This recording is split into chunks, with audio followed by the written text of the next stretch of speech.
Hello everyone, I am Be Better Gamer. Welcome to Be Better Gamer Wrestling. This channel is dedicated to the classic series of N64 wrestling games developed by Aki Corporation, such as WCW vs. NWO World Tour, WCW NW Revenge, Virtual Pro Wrestling 2, WrestleMania 2000, and WWF No Mercy, which is the subject of today's video. I am almost done with the Hardcore Championship path. This is the second to last path I have to take as defending champion, and I am going to be doing it as none other than the Big Boss Man, aka Ray Trailer, aka Big Bubba, aka so many other dozens of names that he had over the years. Recently inducted in this past year's Hall of Fame, very deserving, very influential for me as a child growing up. I'll get into that in a bit, but yeah, my channel, if you never watched any one of my videos, I do Let's Plays and other videos on these Aki games, and I'm almost done with the Hardcore Championship path. After the Hardcore Championship path, I'll be moving on to the Tag Team Championship path and the Women's Championship. I'll be doing them kind of simultaneously because the Women's Championship is real quick. There's only really like 6 paths to do in the Women's Championship. So I'll do that in conjunction with the Tag Team Championship. I'm almost at 700 subscribers, which means I have another call subscriber video coming up. So check out my call subscriber video on how to submit your own call. But yeah, thank you for all the support for getting me here. Almost 700. I want to reach 1,000 by the end of the year. So like, comment, subscribe, do all that stuff. Help me reach my goal. But yeah, Big Boss Man. Big Boss Man, again, another one of the characters, or wrestlers I should say, in this game I never really played with much back in the day. I'm gonna be honest, Attitude Era Big Boss Man, I felt a certain way about him, and I'll get into that, but that caused me really not to play with him a lot in the game. I guess one of the benefits of playing as the Boss Man in WWF No Mercy is that he'll always get the nightstick, as you just saw when I was getting the nightstick from the crowd. He does got the Big Boss Man, slam, which is a really cool Irish whip, finisher. I really like the Boss Man slam as a finisher. And another neat thing about the Boss Man in this game is that they have his old Boss Man attire, his original, blue and yellow sort of prison guard outfit.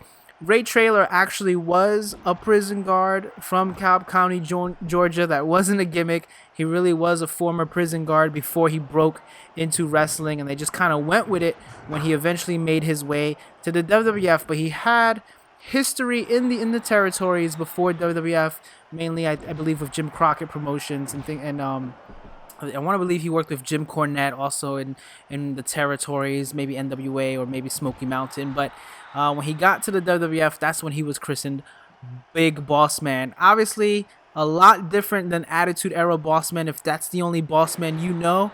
But I was first introduced to him when he was the blue shirt wearing and the black pants with the yellow stripe. He was originally a heel. And that's how I remembered him, because him and Akeem the African Dream, aka the former one-man gang, and oh boy, I gotta do an episode on him one day. They were the Twin Towers, and they feuded with Hulk Hogan and Macho Man, and they were indirectly involved with the split of the Mega Powers. So Boss Man and Boss Man is he's no short dude. He's 6'6". He's a huge guy. Okay, he doesn't appear big on TV, and I say that because I went to a comic convention one time when I was younger, and they had 2 mystery wrestlers that were gonna show up, and I was so excited because in my mind I'm thinking this like little no-name comic convention down in New York City. It was the Big Apple convention, a monthly convention they always had. I was thinking, oh, The Rock is going to show up. Austin's going to show up. I was seeing like a huge name was going to show up. And it actually ended up being Boss Man and Buchanan, because at the time they were a tag team. And that's really the focal point of their, wrestlers in this game, or their characters, I should say, in this game, because Boss Man and Buchanan, they're a tag team, and they have the same music and entrance and stuff like that. But that was the mystery guest, and I was shocked as to how tall Big Boss Man was. And especially someone like me, I'm only 5'7". Back then, I was probably 5'5", 5'4". You know what I mean? Probably even shorter than that. and I was just looking up, and I didn't realize how massive he was. And I was like, oh, I would never want to piss this guy off because he was huge. And I actually got to see him in person. He signed an autograph. You know, he wasn't too nice or friendly, but I think he was more so in character. But a lot of people will say that Ray Traylor was actually one of the more nicer people in the business. Very easy to work with, very nice to work with. A lot of guys have nothing but kind words to say about him, so I gotta believe he was only giving me grimacing stares behind his sunglasses because he was very much in the boss man character, wearing the, you know, they showed up in full garb. They showed up in the black, you know, outfit like they have in this game, with like kind of like the assault vest, the same kind of outfit I use to make my shield calls, if you will. So their shield outfit, you can call it. But that's how I remembered him. You know, from growing up, he was feuding with Hulk Hogan and Macho Man. You know, that infamous tag match that broke up the Mega Powers. It was with the Twin Towers. It was with Boss Man and Akeem, the African Dream, formerly One Man Gang, and during the match, you know, Miss Elizabeth got knocked down by Macho Man because he was thrown out of the ring. Hogan was very concerned, grabbed Miss Elizabeth, carried him to the back. Obviously, Macho Man super paranoid and freaked out about that incident. Thought that Hogan was not only abandoning Macho Man, but B, abandoning Macho Man to, you know, do something with his wife, Miss Elizabeth, while she just got beat up. So he thought something more was going on there because of his paranoid, you know, suspicion and everything like that. Everything going on with the Macho Man. Very classic feud. If you don't remember the breakup of the Mega Powers, you know, there's WWE has done so many documentaries and videos about it. There's so much footage on it. But Boss Man was there, and Boss Man actually continued on a feud with Hogan, and it was actually one of the more popular Hogan feuds, which is another reason why Boss Man always stood out into my mind as a kid, because obviously as a kid, huge fan of Hogan. And he feuded with Big Boss Man, and they had this cage match. I remember the old blue steel cage. I believe it was like probably like a Saturday night main event. And, you know, so as a kid, you know, you remember a lot of the heels that Hogan fought if you were rooting for Hogan. And Boss Man always stood out as one of the more dangerous heels because he would beat people up with that nightstick. You know, I believe he would handcuff people and like beat them up with the nightstick. He would handcuff them to the ropes in the ring, and he probably even did that to Hogan at one point. So, Boss Man was no joke when he first came out, you know, and I definitely was kind of like intimidated by him. But he would turn babyface, which is also, I guess, one of the first instances for me where I really saw. I mean, I guess you got Macho Man. So Macho Man was probably one of the more major, you know, heels to turn babyface, but then he would turn heel again, and then and he would go back to babyface. But Boss Man, I guess, was one of those heel characters that I never expected to turn babyface. So eventually, he would turn babyface and team up with Hogan, being a longtime ally with Hogan in Hogan's feuds with all his other, you know, arch enemies and things like that. And afterwards, you know, after his early WWF run, he bounced around a bit. He went to All Japan Pro Wrestling briefly, actually, for a little bit. And competed in the World's Strongest Tag Determination League with Dr. Death Steve Williams, actually, which is kind of cool. So maybe I should make a Bubba Rogers call for Virtual Pro Wrestling 2, have him team up with Steve Williams. He went to WCW. His time in WCW wasn't the greatest. It was a very forgettable time in WCW. He missed the boat in being included in WCW NWO World Tour, WCW NWO Revenge. Because after his, you know, he would join Dungeon of Doom and NWO, but he wouldn't stick around long enough to be in WCW NWO Revenge, and would eventually make his way back into WWE, and, you know, he was in WrestleMania 2000, and of course, No Mercy. And that's where we are with the Attitude Era version of the Big Boss Man. So, you know, maybe there's two camps out there. Maybe there's the camps that just know him as the original Boss Man with the blue and you know, and the yellow, or maybe the people who only remember him as Attitude Era Boss Man. I fortunately remember him from both eras, and it was really interesting to see such a different side of Boss Man, because even though he came in as a heel and he feuded with Hogan and he was very dastardly and, you know, as a heel, his heel work in Attitude Era was very aggressive, was very intense, and a lot of the times very uncomfortable, which is why I guess I shied away from the Bossman character, because I felt like he was always involved in storylines that made me cringe, and not like in a good kind of cringe, like, oh, Cactus Jack just got thrown off the Hell in a Cell. I'm cringing because it's horrifying the way he fell, but at the same time, the inside is like, I hope he's okay because that was awesome. It's a different kind of cringe with the Big Boss Man, like, because he was involved in a lot of gimmick matches and a lot of feuds where he would say things or do things that were very cringeworthy, and it's like, is this him? Is this how he really is? Because he's such a horrible human being.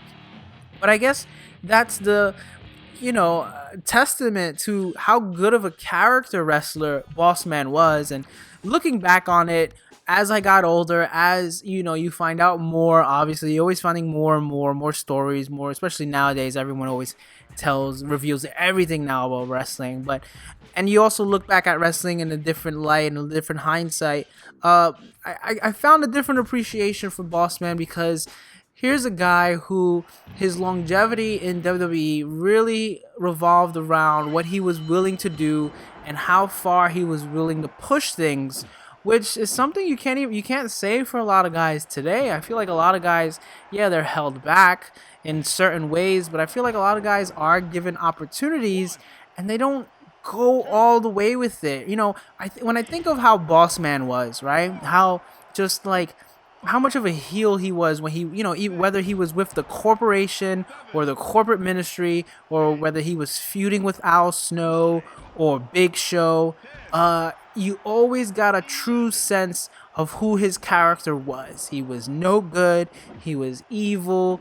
Even though he wasn't, being represented as like this unbeatable monster, the dude was still 6'6". The dude was still very intimidating, very powerful force in the ring.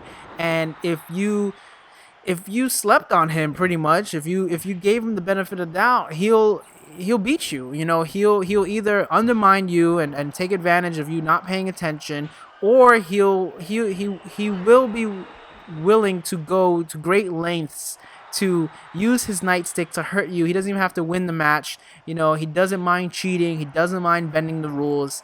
And you don't see a lot of that today.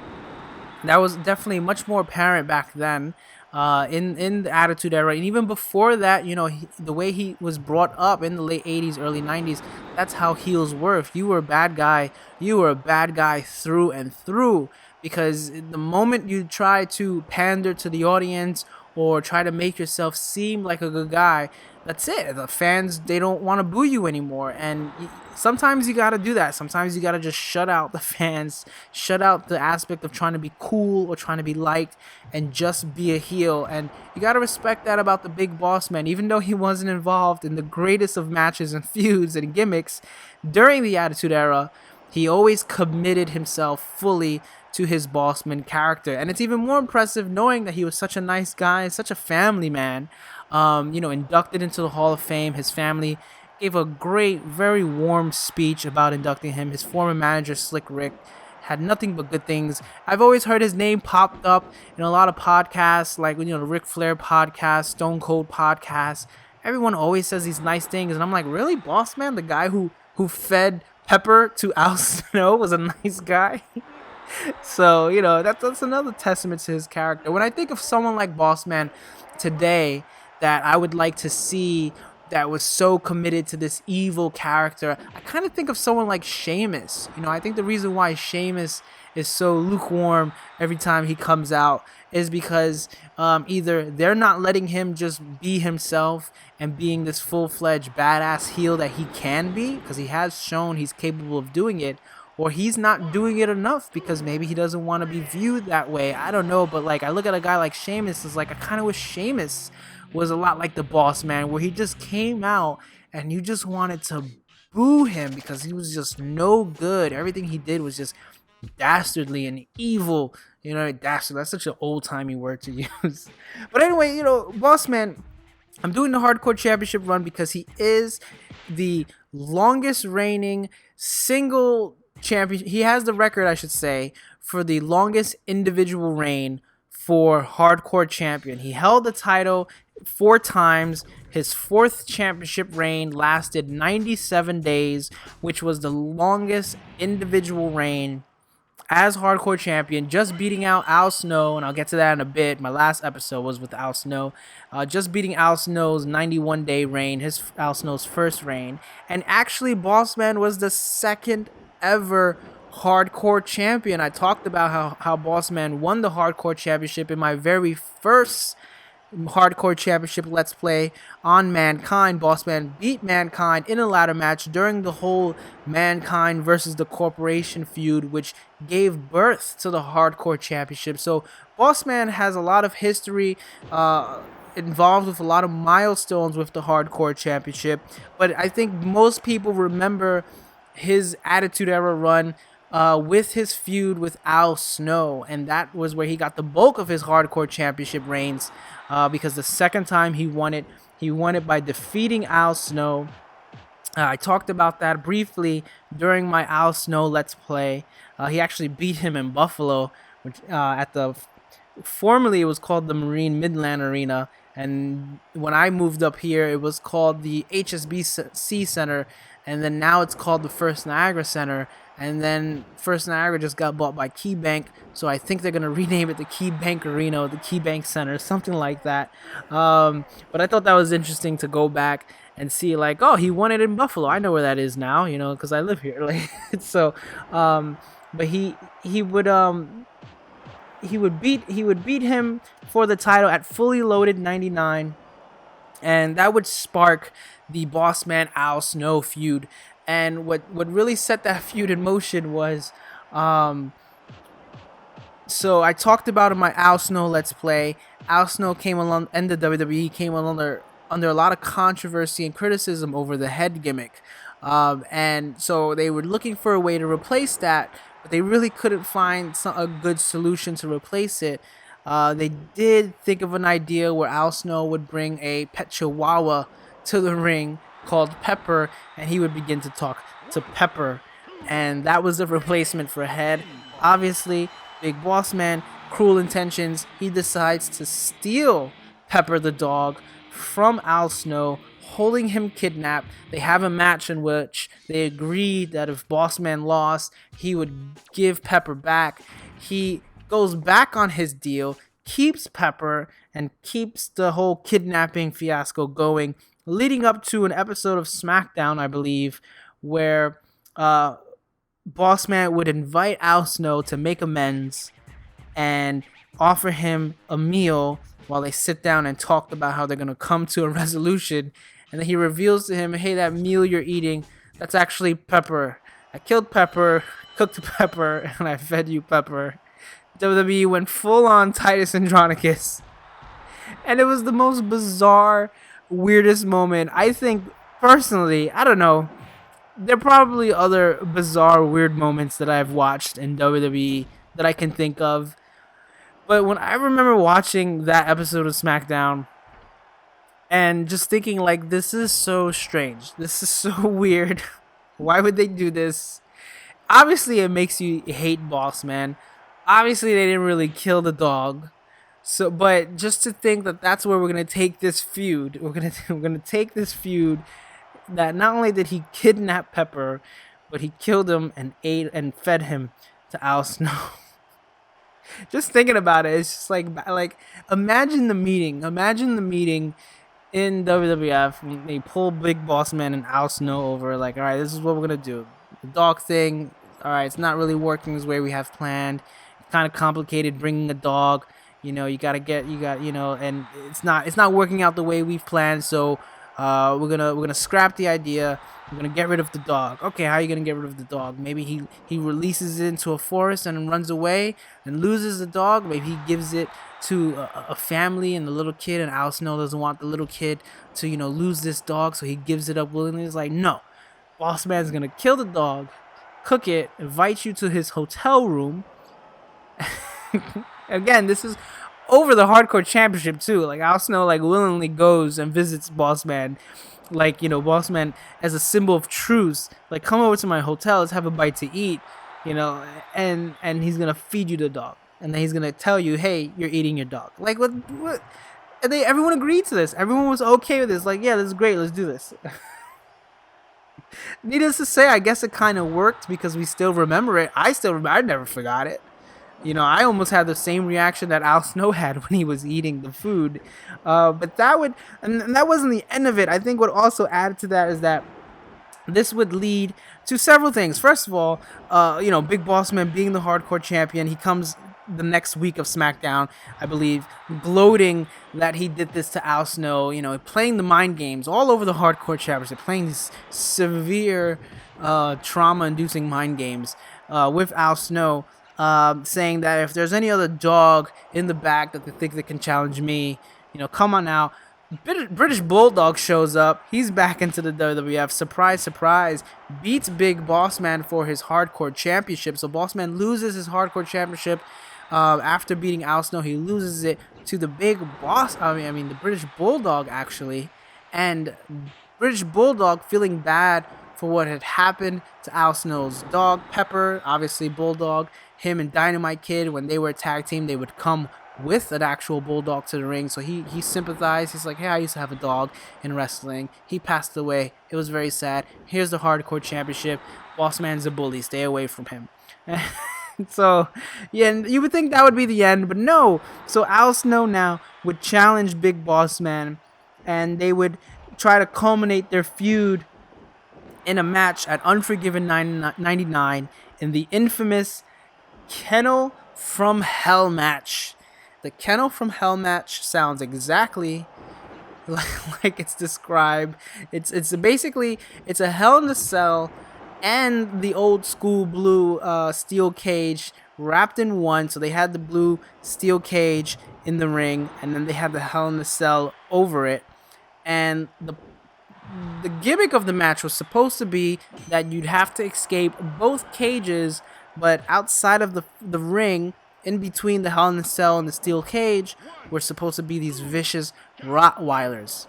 And if you've never seen this match, and if you want to see one of the biggest, you know, I guess missteps in gimmick match history, and another notch in Big Boss Man's infamous gimmick matches that didn't work out as planned, go watch this match. It's cringeworthy. It really is. It's cringeworthy. Like I mentioned at the beginning of the video, there was a lot of moments in Boss Man's Attitude Era run that made me cringe because it was just uncomfortable to watch.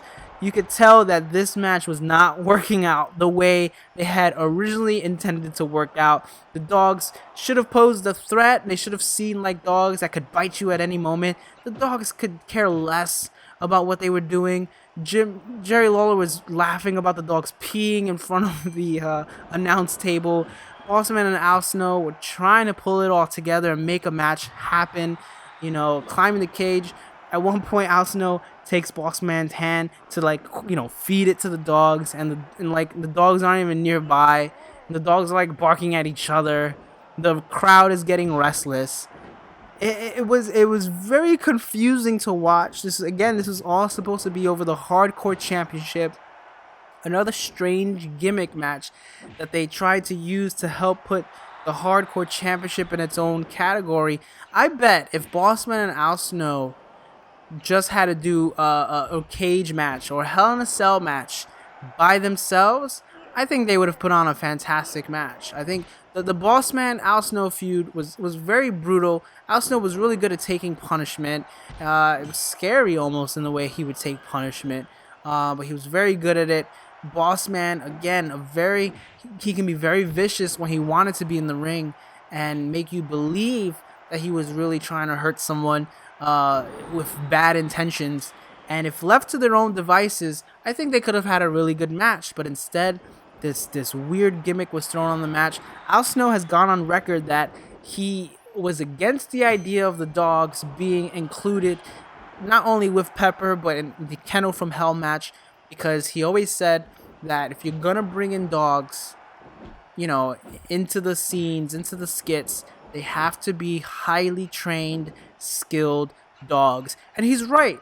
When you're doing TV or movies or any kind of entertainment working with animals, you have to have something. You have to have an animal that's highly trained, that can work in an environment like that. And he said that they didn't bring dogs that were highly trained. Only one of the dogs had obedience training.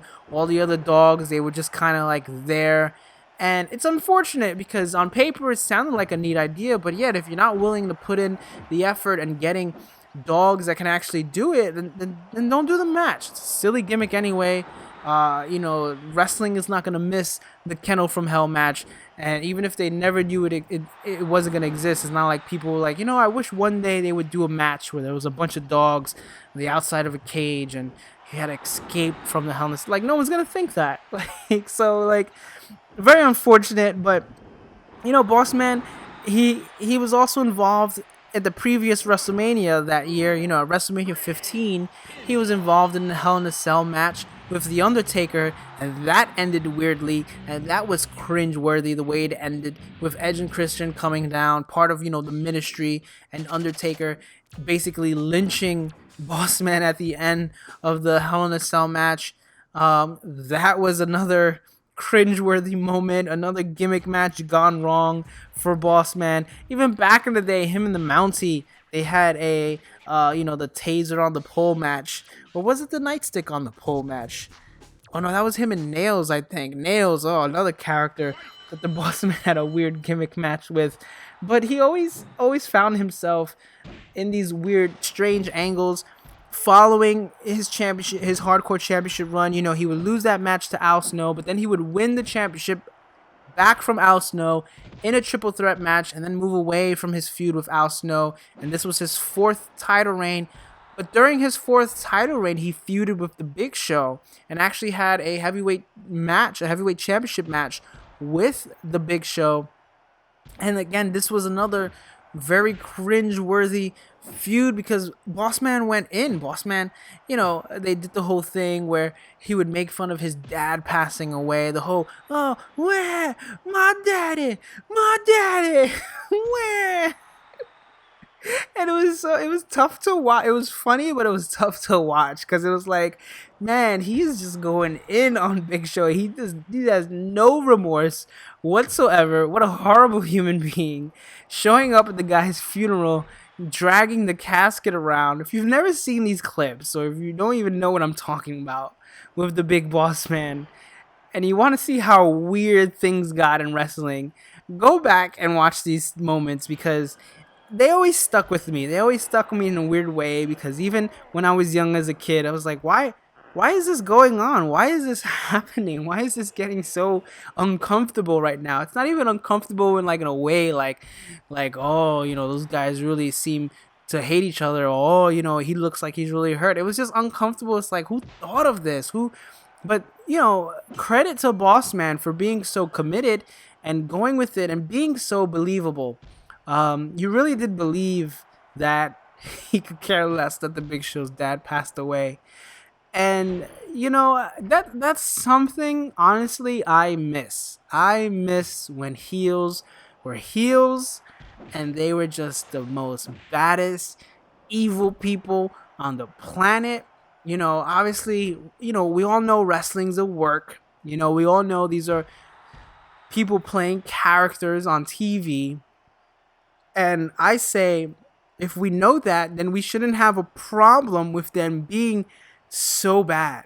You know what I mean? We shouldn't have a problem with them pushing the envelope, because I feel like nowadays, if a wrestler gets too heelish, if he says something too offensive, then people are going to take it seriously, like it's the actual person saying that. And it's like, if we could suspend our disbelief and watch a show like Game of Thrones and say, yeah, Joffrey, the character, he's this evil little kid, and remove that from Joffrey, the guy who plays him, the actor, if we can do that with movies and TV, why can't we do that with wrestling? We used to be able to do that with wrestling, well, to a certain extent, because apparently back in the day, the riots would break out, like when the Four Horsemen attacked Dusty Rhodes and everyone wanted to kill the Four Horsemen. But I think today fans are smarter than that. I think today we need more wrestlers that are willing to push the boundaries and be more heelish and not really care how fans are going to react.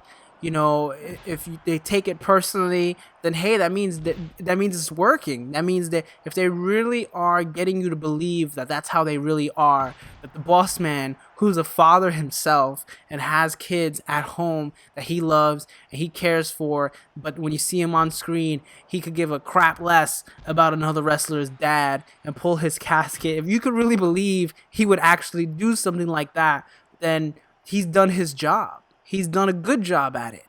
And you might hate him for it, you might not like him for it, but you know what? It helps move the story along. It helps create compelling characters. It helps give the baby faces, the heroes, something real, something tangible to fight for. You know, you look at the whole situation right now, what's going on with Roman Reigns. You know, everyone wants Roman Reigns to turn heel. Everyone wants him to turn heel. He kind of acts like a douche anyway because, you know, he'll punch people without saying anything. It's like, you shouldn't be throwing the first punch if you're the good guy, if you're the noble guy, if you're the honorable guy. So, but if you were to turn him heel, okay, then what would he do as a heel differently than what he does now? Okay, would you really see Roman Reigns come out and talk about how he hates the fans, how he doesn't like the fans, how you know, screw all you for booing me, because why should you be booing me because I'm the best guy in WWE and you don't want to accept that? You would never hear him say that if he turned heel, because heels don't talk like that these days. In the era of Boss Man, in the Attitude Era, and even before that when he came out in the Twin Towers, they were not afraid of crushing dreams, of beating up guys like Hogan, beating up guys like, you know, Big Show, or who, you know, whoever the good guys were, and then looking at the crying little kids and laughing in their face. And I kind of miss that. Kind of miss that about you, Boss Man. And, you know, a lot of memories growing up with him and Hogan really made a lasting impression on me. And I think Boss Man was kind of underrated in that, of how good of a heel he was. He was just also just all around a good worker in the ring, and I think that was underrated too. So let me know what you think. Let me know if a heel like Boss Man is sorely needed in the world today. I think it is. Even as crazy as some of his gimmick matches were, let's have the heelish nature. Let's get rid of the gimmick matches. How about that? So that's it. That's it for this episode. One more Hardcore Championship Path episode coming up. Gonna close it out with a bang, hopefully. I hope you enjoyed this video. It was great taking another trip down memory lane. And until next time, you know what to do. You've been on YouTube before. Like, comment, and subscribe. Watch all my other videos if you get a chance, if you get a moment. And as always, until next time, keep watching all the wrestling. Thank you.